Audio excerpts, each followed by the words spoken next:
人讲烧麦是无好喙，来看桃园八地有民众要求清洁队员爱协助伊担粪扫，当场去互拒绝了后，就甲清洁队员叫。这清洁队员决定无要吞忍，就去报案要改告。就律师认为讲，这款的行为已经犯着侮辱公务员罪，上当可能爱关到1年。粪扫车哪驶，民众哪倒粪扫。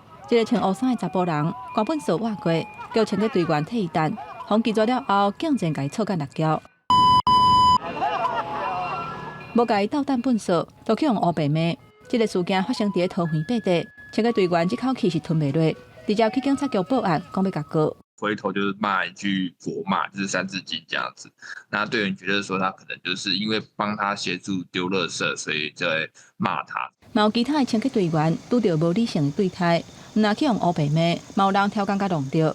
当然有民众主管回收无分类，要求伊重新分好好势。想袂到这几大地，民众要是硬甲拼对车顶去，甚至工作人员嘛去互击着。队员其实他的体力也是有限的，一天可能一条线上服务的民众没有500，也有1000啦。如果硬要我们队员每个都去帮忙协助的话，其实是强人所难啦。但是我们尽量协助是没有问题的。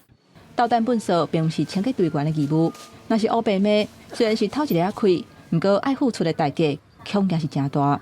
对公务员有辱骂或是有强暴、胁迫等行为，都可能会构成刑法妨害公务罪章。那如果我们是对公务员辱骂三字经的话，可能会构成刑法140条的罪责，最重可处1年以下有期徒刑。甲执勤的公务人员当场乌白骂，相当会面临1年的有期徒刑。